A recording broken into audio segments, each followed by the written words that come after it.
Hi, welcome to English Hamster. Are you learning English? Great. Here we learn through stories. They are simple and interesting. You can improve English while learning knowledge. Remember to subscribe, like and comment. Let's get started. A story of Bill Gates. A boy who changed the world. What if I told you one teenager helped change the whole world? What if I said he dropped out of school and still became one of the richest people ever? Sounds crazy, right? But that story is real.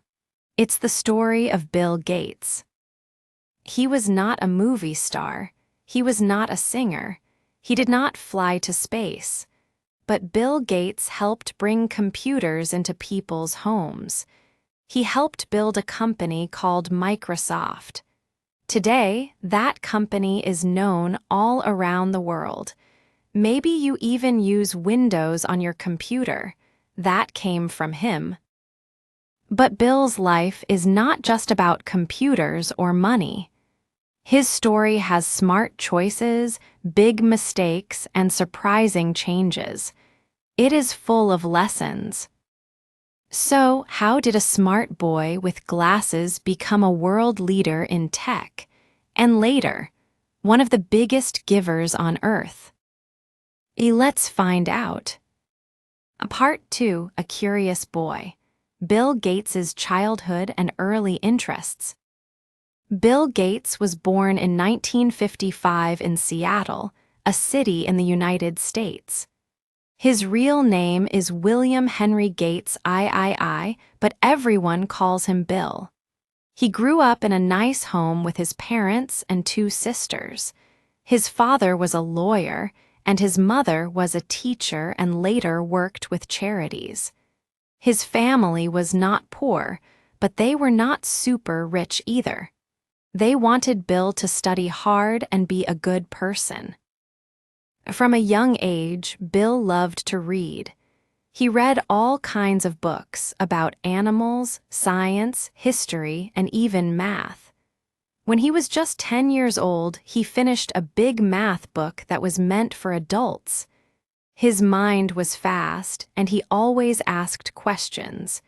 He didn't just want answers, he wanted to know why and how.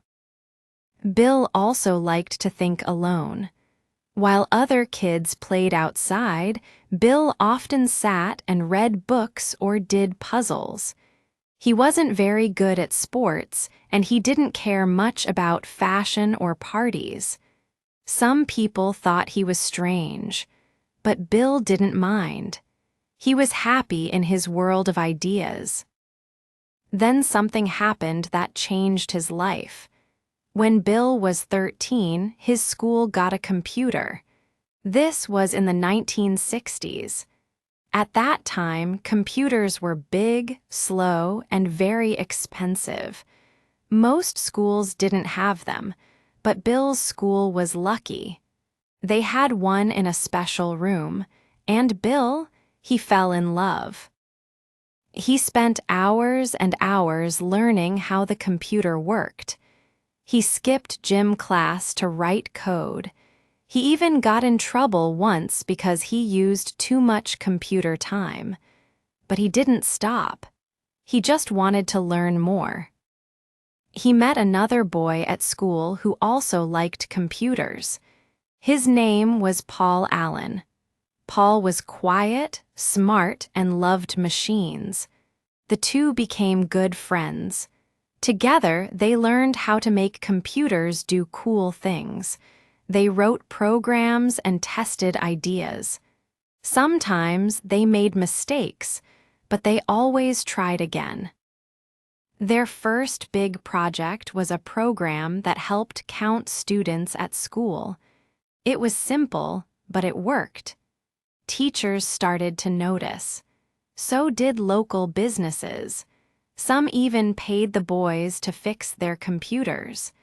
Bill and Paul were still teenagers, but they were already becoming real computer experts. Even at that young age, Bill had big dreams.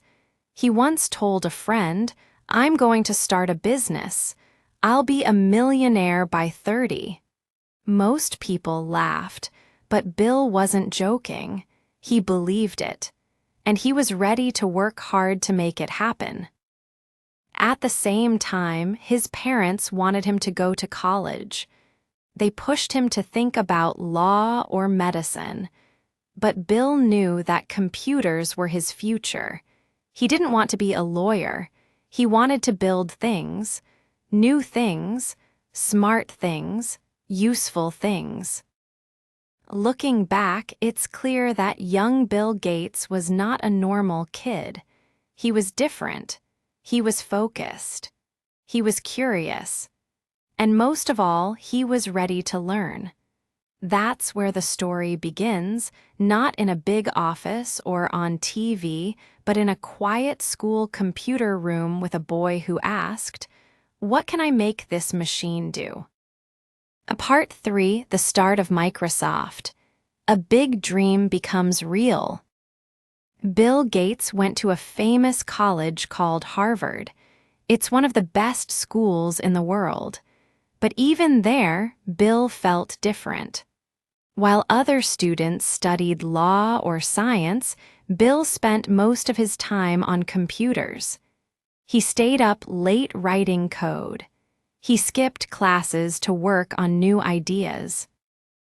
One day in 1975, something exciting happened. Paul Allen, his old friend from school, showed him a magazine. On the cover, there was a photo of a new kind of computer. It was small. It was not just for big companies or universities. It was for anyone. It was called the Altair 8800. Bill and Paul got very excited. They said, "This is the future." They knew people would soon want computers in their homes. But the Altair had a problem. It had no good software. That means it couldn't do much. Bill and Paul had an idea. They would write software for it. They called the new program BASIC. They worked very fast. Bill dropped out of Harvard. Yes, he left college before finishing. It was a big risk, but he believed in his dream. He moved to New Mexico, where the Altair company was. Soon, they showed the program to the company, and it worked. The company was happy. They wanted to use Bill and Paul's software. This was the start of something big. In 1975, Bill and Paul started a company. They called it Microsoft, a mix of microcomputer and software. At first, it was just the two of them. They worked long hours. They had no money for big offices, but they had ideas and they believed. Microsoft began to grow. They made software for many different computers. Bill was the boss. He was very serious. He read every letter. He checked every line of code. He worked day and night. Some people said he was too tough. But Bill said, "If we don't do our best, someone else will." Then came the big break. In 1980, a huge company called IBM needed software for their new computer. They called Microsoft. Bill didn't have the software yet, but he said, "Yes, we can do it." He bought a simple program from another developer, changed it, and named it MS-DOS. Then he sold it to IBM. Here is the smart part. Bill did not sell it for a fixed price. He said, "Let IBM use it, but Microsoft will keep the rights." That means every time IBM sold a computer, Microsoft made money. A lot of money. Soon, MS-DOS was everywhere, and Microsoft was no longer small. A few years later, Microsoft made Windows, a new kind of software. It was easy to use. People liked the pictures and icons. You didn't need to type everything, you could click with a mouse. That made computers easier for everyone. Windows became very popular, and Microsoft became the #1 software company.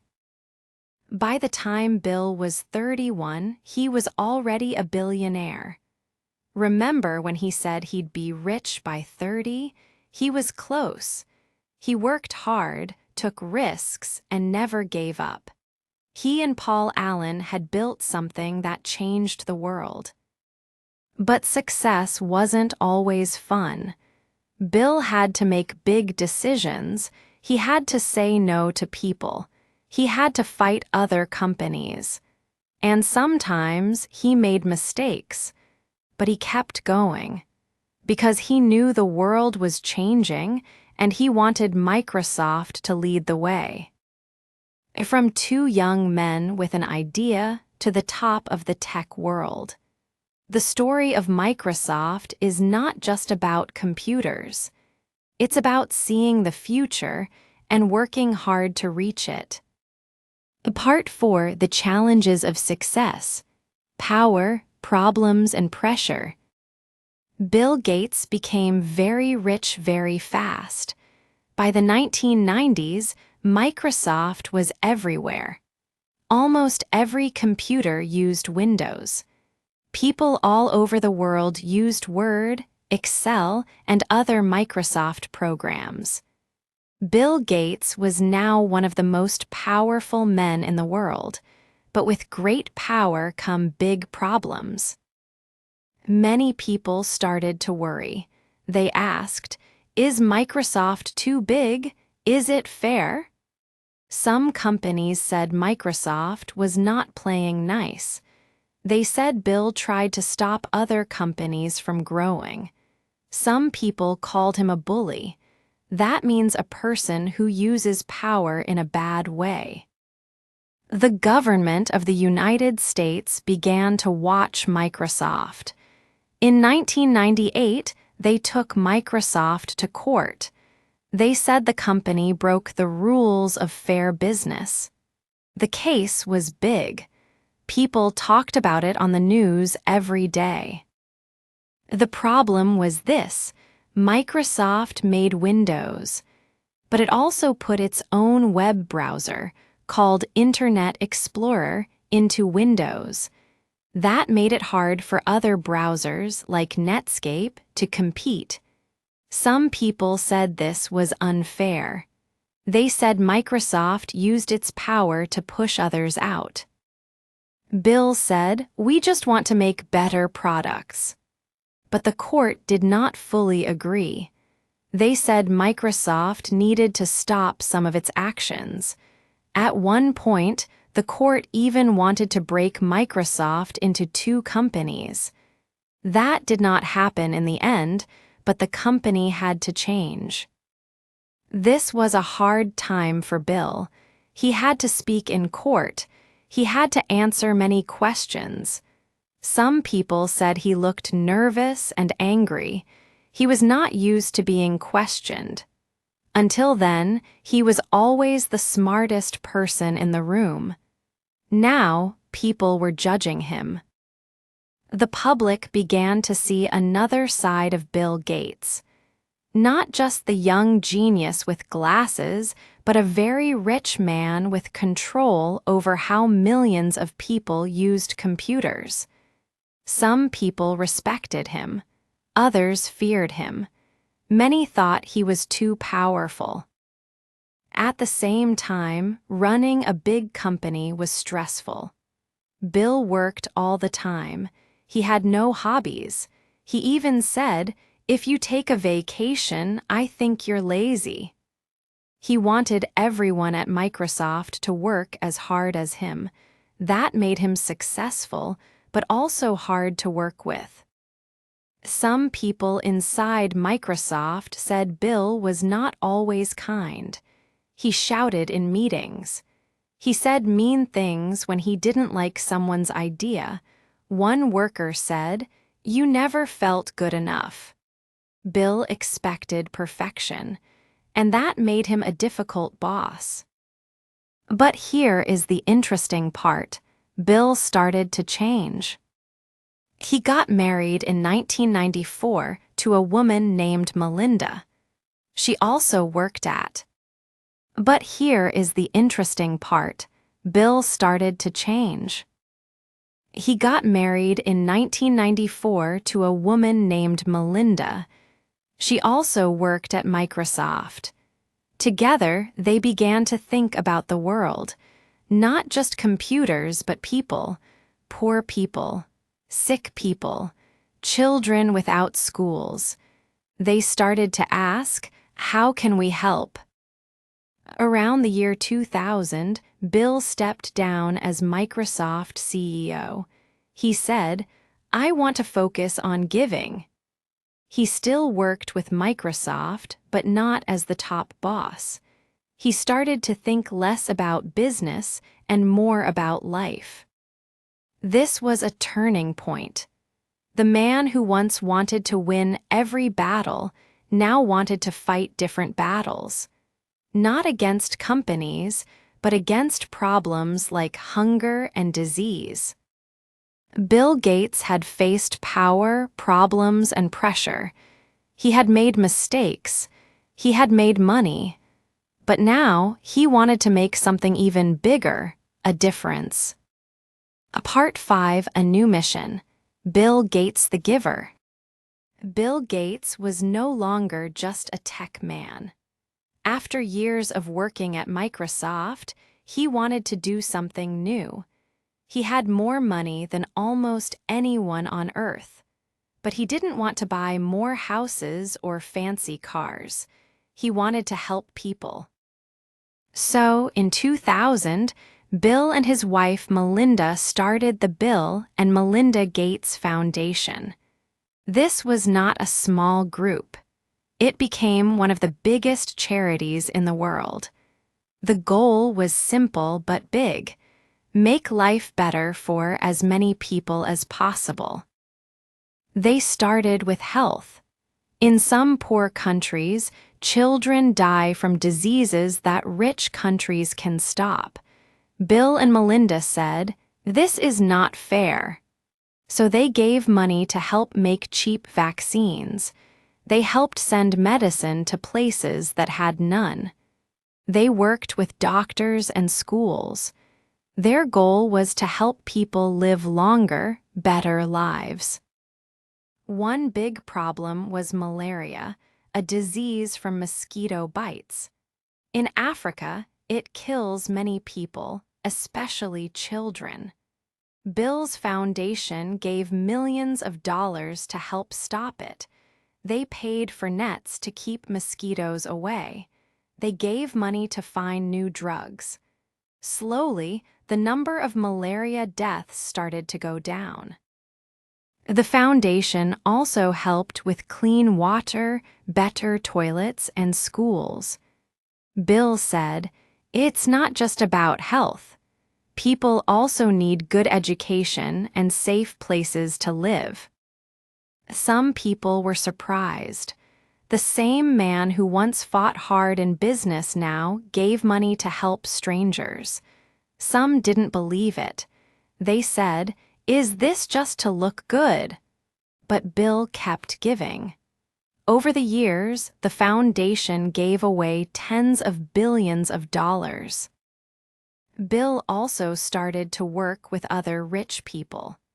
He and his friend Warren Buffett made a plan called the Giving Pledge. They asked billionaires to promise to give away most of their money. Some rich people said yes. Others said no. But it was a new idea. If you have a lot, maybe you should give a lot. Of course, not everyone liked what Bill was doing. Some said, "He still has too much money." Others said, "No one man should have so much power, even in charity." Some people asked, "Why should we trust Bill to fix the world?"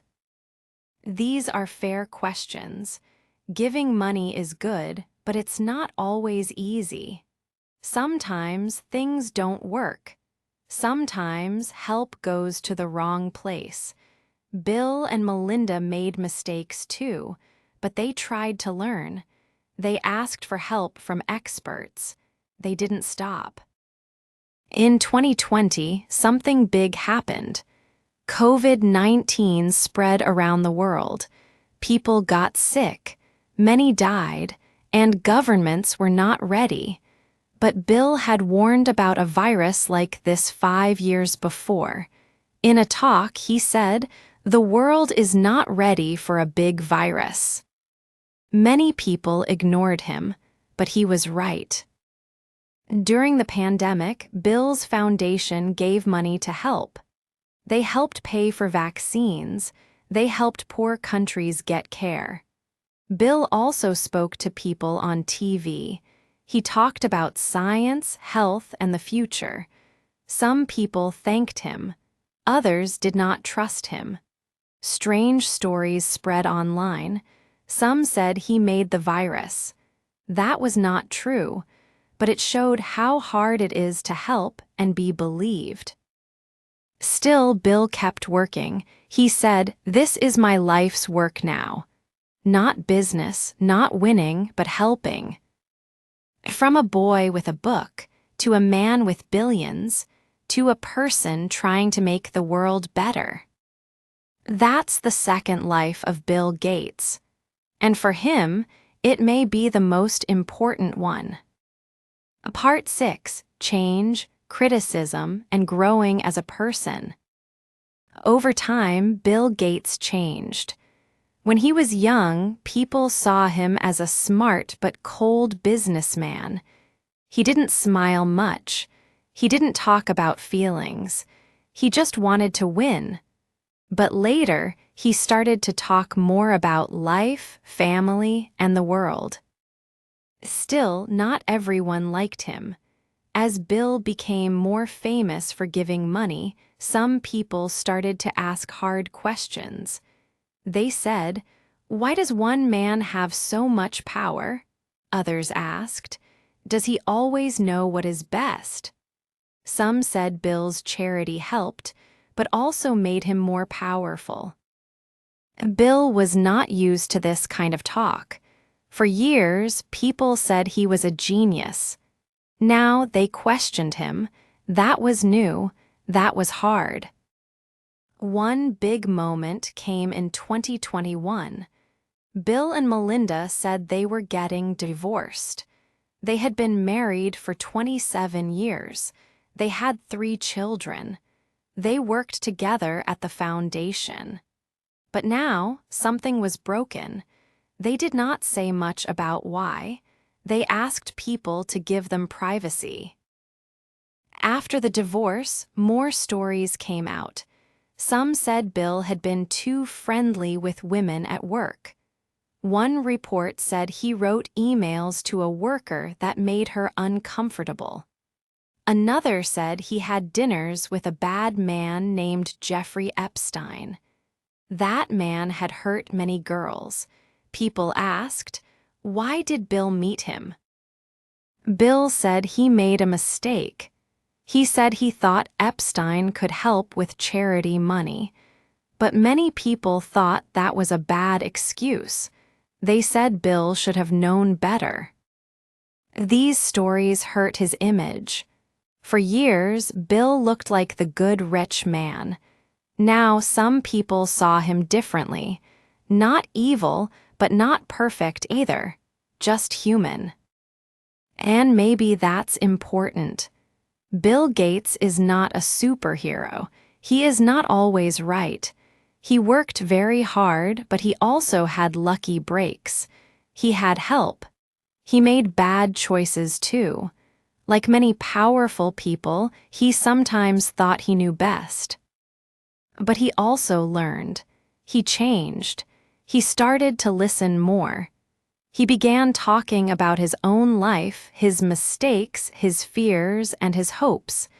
He spoke about being a father. He said, being a dad is harder than running Microsoft. That made people laugh, but maybe it was true. Bill also became more open about his health. He said he had trouble with focus. He said he used to think fast but talk slow. Now, he worked to be more clear and kind. That showed growth. In the past, he worked every hour of the day. Now, he tries to take breaks. He reads more for fun. He watches movies. He visits friends. He says he wants to be a good person, not just a smart one. Even with all the money and fame, Bill knows he is just one man. He cannot fix every problem, but he still tries. He says, "We can't help everyone, but we can help someone." That is his message. So who is Bill Gates now? He is not just the Microsoft guy. He is not just the rich man. He is a man who is learning, growing, and trying to give back. He made computers simple. Now he wants to make life better one step at a time. His story is not perfect, but it is real. It shows that even rich, smart people can make mistakes, and more important, they can learn from them. Part 7, The Big Impact. What we learn from Bill Gates. Bill Gates is one of the most famous people in the world. He changed how we use computers. He helped build the modern tech world. But his story is not just about computers. It is about ideas, choices, and action. So, what can we learn from his life? First, we learn that big dreams start small. Bill did not begin with a big office or a lot of money. He started in his room, writing code with a friend. He had passion. He had focus. And he kept going even when others said, "This won't work." He believed in himself and in the future of computers. Second, we learn that work is not always fun, but it matters. Bill worked very hard. Too hard, some people say. He skipped sleep. He missed parties. He even made others work too much. That was not always healthy. But it shows how serious he was. He gave all his time and energy to his dream. This helped him build something big, but it also taught him to rest and care for others later in life. Third, we learn that power brings responsibility.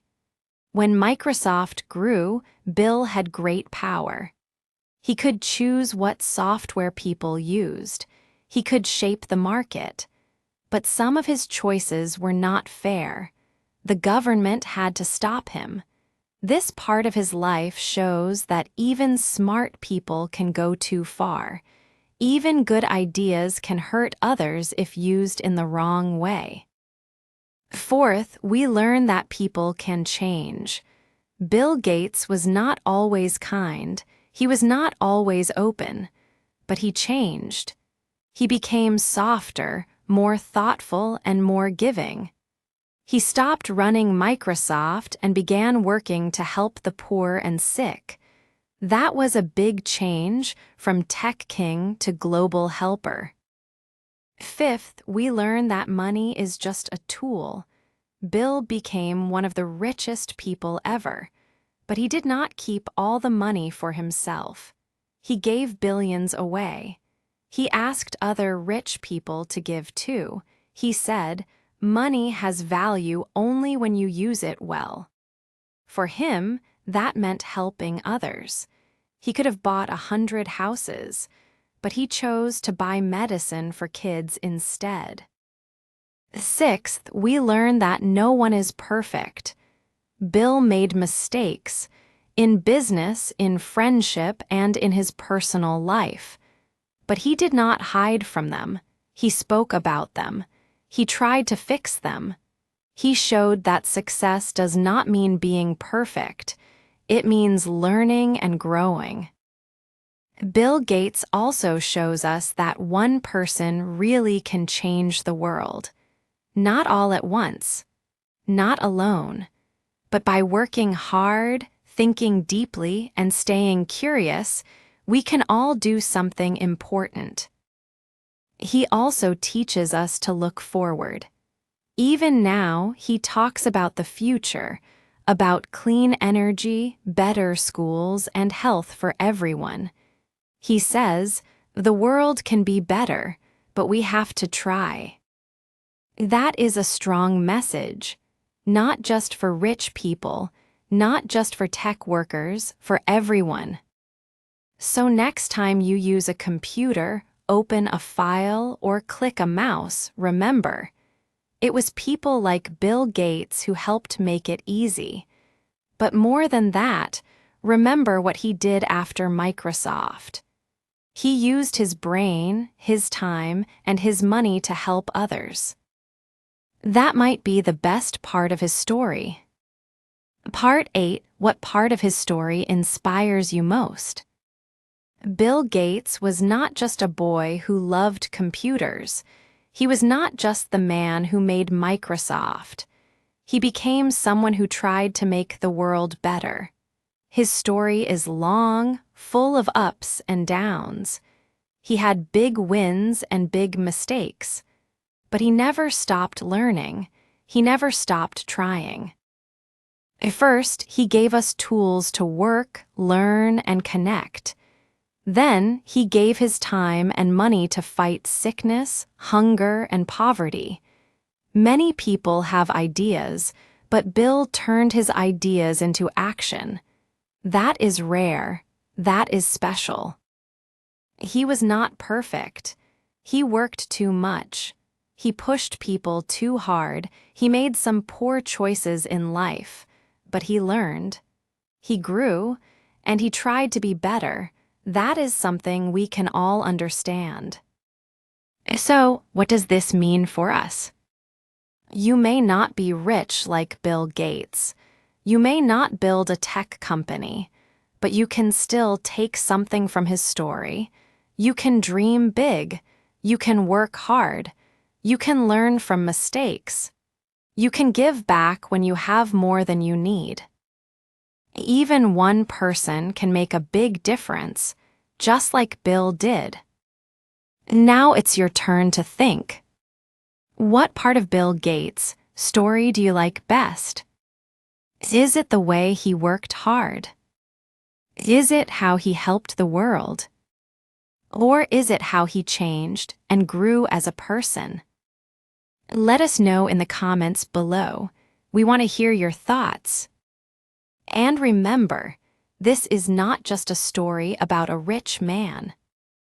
It's a story about choices, change, and trying to do good. Thanks for listening to this amazing story. Keep learning, keep asking questions, and keep dreaming big. Hey, if you learned something new today, please give this video a like. Write your thoughts in the comments and subscribe to the channel. It only takes a second and it really helps to create more English videos for you. Thank you. See you next time. Bye.